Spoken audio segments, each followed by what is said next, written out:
Hello friends, आज हम लोग एक नया चीज़ शुरू करेंगे। एक्सरसाइज 2.2। एक्सरसाइज 2.2 में है द्विघात बहुपद या क्वाड्रेटिक पोलिनोमियल। द्विघात बहुपद या द्विघात समीकरण भी इसको बोला जाता है, लेकिन बहुपद और समीकरण में थोड़ा सा अंतर होता है। द्विघात बहुपद का जो सामान्य रूप होता है, जनरल फॉर्म, वो हम लिखते हैं, यानी द्विघात बहुपद का जनरल रूप या व्यापक रूप इसको कहा जाता है। व्यापक रूप ये होता है ax² plus bx plus c। ये इसका व्यापक रूप होता है, यानी जनरल फॉर्म होता है। सबसे पहले आप एक चीज़ समझ लीजिए, द्विघात बहुपद और द्विघात समीकरण। देखिए, ये x² plus bx plus c, इसको अगर हम समीकरण के रूप में लिखेंगे तो हम इसको लिखेंगे क्या, ये x² plus bx plus c बराबर 0। तो ये मेरा समीकरण बन जाएगा। अन्यथा यहाँ पर जो है ये बहुपद है, ये हमारा समीकरण नहीं है। अब एक सवाल ये खड़ा होता है कि इसको द्विघात बहुपद क्यों कहा जाता है। देखिए, इसको द्विघात इसलिए कहा जाता है कि इसमें चर का घात 2 है। देखिए, यक्स को चर कहा जाता है, ये चर राशि है। यक्स क्या है, वेरिएबल टर्म है। और ये जो है x² का गुणक है या कोफिशिएंट है। चलिए इसको हम लिख देते हैं, और इसका PDF भी मैं अपना टेलीग्राम चैनल में डाल दूंगा, आप उसको देख लेंगे। देखिए, ये को x² का गुणक या अंग्रेजी में कोफिशिएंट कहा जाता है। अब देखिए, b को x का गुणक या कोफिशिएंट कहा जाता है, और c को अचर कहा जाता है। अचर का मतलब कांस्टेंट, यह है कांस्टेंट कहा जाता है। ये चीज़ आप याद रखेंगे। चलिए अभी हम द्विघात बहुपद पर कुछ और चर्चा करते हैं। पहले हमने क्या कहा कि इसे द्विघात बहुपद या द्विघात समीकरण क्यों कहा जाता है। देखिए, ऐसा समीकरण जिसमें चर का घात 2 हो, चर का मैक्सिमम पावर अधिकतम घात 2 हो, तो उस समीकरण को हम द्विघात समीकरण कहते हैं, या सेकंड डिग्री इक्वेशन भी कहा जाता है। और यदि चर का घात 1 हो तो उसे फर्स्ट डिग्री इक्वेशन या रेखिक समीकरण या अंग्रेजी में लीनियर इक्वेशन कहा जाता है। यानी चर का घात यदि 1 हो तो वो लीनियर इक्वेशन या रेखिक समीकरण, चर का घात 2 हो तो द्विघात समीकरण या क्वाड्रेटिक इक्वेशन।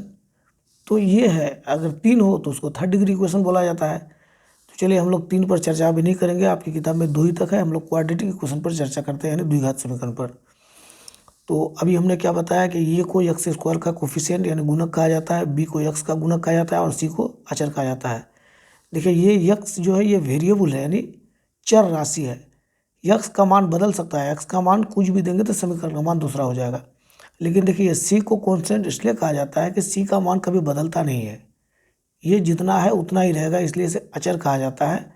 लेकिन ये सब बदलने वाला है। अब चलिए हम लोग इसके शून्यांकों पर चर्चा करते हैं।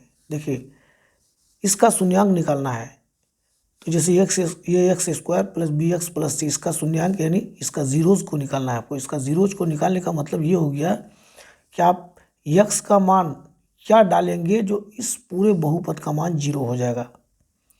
तो उसके लिए हम लोग क्या करेंगे, सबसे पहले हम लोग एक्सरसाइज 2.1 का एक प्रश्न ले लेते हैं। प्रश्न संख्या 1 में चलते हैं हम लोग। 1 में x² माइनस 2x माइनस 8 ये दिया हुआ है। ये द्विघात बहुपद है, आपको इसका शून्यांक यानी इसका 0 निकालना है। तो इसका शून्यांक याद रखिएगा एक चीज़, कि जब x का पावर 2 हो यानी द्विघात समीकरण हो तो इसका 2 शून्यांक होंगे, और यदि x का पावर 3 हो तो इसका 3 जीरोज होंगे, यानी 3 शून्यांक होंगे। तो हमारे पास x का पावर 2 है तो इसका 2 शून्यांक होगा। तो जब इसका 2 शून्यांक होगा तो हमें दोनों शून्यांकों को निकालना है, यानी कि x का मान हम क्या डाल देंगे जो ये पूरे बहुपद का मान 0 हो जाएगा। x का मान 1 डाल के देखेंगे तो ये 0 हो सकता है, नहीं भी हो सकता है। 2 डाल के देखेंगे, 3 डाल के देखेंगे, तो इस तरह से हमारा समीकरण सॉल्व नहीं होगा। इसको सॉल्व करने का तरीका क्या है, सबसे पहले आप इस बहुपद को बराबर 0 कर दीजिए ताकि इसका शून्यांक पता चल जाए। देखिए, x² माइनस 2x माइनस 8, इसका जीरो निकालना है, यानी इसका शून्यांक निकालना है, तो हम इसको बराबर जीरो कर देंगे, यानी इसको द्विघात समीकरण बना देंगे। अब हम क्या करेंगे, इसको हम देखिए ये तो 2 या 3 विधियों से निकाला जाता है, लेकिन ये गुणनखंड विधि जो है उस विधि से मैं आपको निकाल देता हूँ। उसमें होता है क्या, मध्य पद का विभाजन होता है, ये मध्य पद को विभाजन करके ही निकाला जाता है। तो मध्य पद का विभाजन कैसे होता है, ये अचर राशि जो है ये 8 और यक्स का जो कोफिशिएंट है, गुणक है, दोनों को गुणा करेंगे। तो अचर राशि 8 है और यक्स का गुणक जो है वो कुछ नहीं होगा, मतलब 1 है, 1 बराबर 8। अब इस 8 को आप 2 खंडों में बांटिए, इस तरह से बांटिए कि वो दोनों अंक को जोड़ने या घटाने से ये मध्य पद के बराबर हो जाए। तो चलिए इसको हम क्या करते हैं, इसको हम कर देते हैं 4 गुना 2 या 2 गुना 4, सीधी बात है, 2 गुना 4, 4 दूनी 8 हो गया। अब 2 और 4 को चिन्ह बदल करके इस तरह से लिखना है कि उसको जोड़ के या घटा के वो -2x यानी -2 के बराबर हो जाए। तो चलिए हम लोग करते हैं, एक्स स्क्वायर को एज इट इज उतार दिए। अब देखिए हमको लाना है क्या, -2x। तो हम क्या करेंगे यहाँ पर, देखिए -4x + 2x। देखिए इसको यदि हम गुना करेंगे तो ये क्या हो जाएगा, 4 दूनी 8, देखिए इस 8 के बराबर हो रहा है। और -4x से यानी -4 से 2 को घटा देंगे तो -2 बचेगा। यही तरीका है मध्य पद विभाजन का। तो मध्य पद को हमने दो भाग में तोड़ दिया, उसके बाद -8 को हम ऐसे ही उतार देंगे। चलिए इसको हमने 4 पद बना दिया, पहले 3 पद था, अब इसको हम क्या किए, 4 पद बना दिए। 4 पद को हम उस तरीके से बनाएंगे कि इसका मान में कोई परिवर्तन ना हो। अब हम क्या करेंगे, देखिए यहाँ से कॉमन निकालेंगे, ये 2 टर्म से हम कॉमन निकालेंगे और इस 2 टर्म से कॉमन निकालेंगे, यानी जो दोनों में समान है उसको हम बाहर कर लेंगे। तो देखिए इसमें x है, इसमें भी x है, तो x को हम बाहर कर लेते हैं। चलिए यहाँ से हम x निकाल लिए, तो हमारे पास यहाँ पर x बच गया, और यहाँ पर -4x से x निकाल लिए तो यहाँ -4 बच गया। प्लस यहाँ पर फिर हम 2 हम कॉमन ले लेते हैं, यानी बाहर निकाल लेते हैं, तो हमारे पास x बच गया। और यहाँ पर -8 है, 2 ले लिए तो 2 चौके 8, यहाँ पर 4 बच गया। माइनस का चिन्ह हम यूँ रख दिए यहाँ पर। अब देखिए अब ये 2 पद में बदल गया, यहाँ ये प्लस जो है दोनों पद को अलग कर रहा है। तो पहला पद में x - 4, दूसरा पद में भी x - 4, तो x - 4 को हम कॉमन ले लिए, तो इस पद में हमारे पास बच गया x और दूसरे पद में बच गया +2 बराबर 0 हो गया। अब देखिए या तो इसका मान 0 या इसका मान 0, यानी या x - 4 बराबर 0, तो x बराबर हो गया -4, इस पर जाएगा तो +4 हो जाएगा, या x + 2 बराबर 0, तो x बराबर हो जाएगा 2, उस पर जाएगा तो -2 बन जाएगा। तो देखिए यही हमारा 2 शून्यांक है। तो एक को हम अल्फ़ा मान लेते हैं और एक को बीटा मान लेते हैं। चलिए यदि द्विघात समीकरण, चलिए अब हम द्विघात समीकरण को उतारते हैं। देखिए यदि द्विघात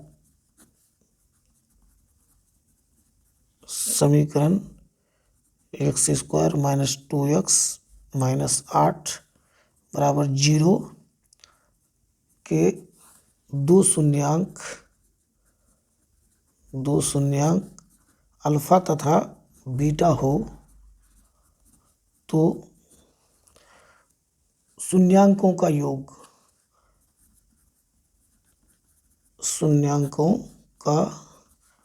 योग अल्फा प्लस बीटा ये बराबर हो जाता है -b/a। और दूसरा फॉर्मूला इसका क्या है, शून्यांकों का गुणनफल अल्फ़ा इंटू बीटा बराबर c/a, ये फॉर्मूला आप याद रखेंगे। अब देखिए इस समीकरण में ये क्या है, b क्या है, c क्या है, उसको आप एक बार उतार दीजिए, आपको जांच करना है। हम जांच में चलते हैं। आप चलिए हम लोग जांच कैसे करेंगे, यहाँ छोटा छोटा करके जांच कर लेते हैं। जांच में पहले आप देखिए ये बराबर क्या है, ये बराबर x² का गुणक 1 है, और b बराबर क्या है, x का गुणक -2 है, और c बराबर क्या है, कांस्टेंट यानी -8 है। चलिए अब हम लोग क्या करते हैं, मूलों का योग यानी शून्यांकों का योग अल्फ़ा प्लस बीटा बराबर -b/a।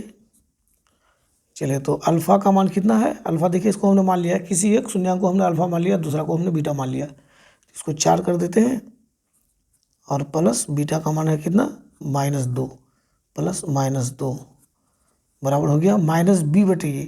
तो -b हम यहाँ से ले लेंगे, -2 हो गया, बटे ये, और ये का मान कितना है 1 है। चलिए इसको हम लोग थोड़ा सा और आगे बढ़ते हैं। 4, ये 4 से देखिए प्लस माइनस माइनस 4 माइनस 2 हो जाएगा, 4 से 2 चला जाएगा, कितना बचेगा 2 ही बचेगा। और यहाँ पर कितना बचेगा, एक चीज़ देखिए यहाँ माइनस, यहाँ एक चीज़ मेरा छूट गया, माइनस बी बटे है, एक माइनस यहाँ पहले ही से आएगा, माइनस माइनस 2 बटे 1, तो ये माइनस माइनस प्लस बराबर यहाँ भी 2 बन गया। तो देखिए ये हमारा जांच हो गया। चलिए हम लोग अब दूसरा जांच कर लेते हैं, मूलों का गुणनफल यानी शून्यांकों का गुणनफल कर देते हैं, यानी अल्फ़ा इंटू बीटा बराबर सी बटे ये होता है। और अल्फ़ा का मान कितना है मेरे पास, अल्फ़ा का मान है 4 गुना बीटा का मान है -2 बराबर सी का मान है -8 और ये का मान है 1। तो देखिए 4 दूनी 8, यानी ये हो गया -8 और इधर भी हो गया, यहाँ आपको दिखाई नहीं पड़ रहा है, इधर भी हो गया -8। तो देखिए ये दोनों जांच में आ गया। तो चलिए हम अगला क्वेश्चन अब कल बना देंगे। वीडियो का यदि आपको PDF उतारना है तो हमारा टेलीग्राम चैनल में जाएंगे, टेलीग्राम चैनल का लिंक डिस्क्रिप्शन में दिया हुआ है।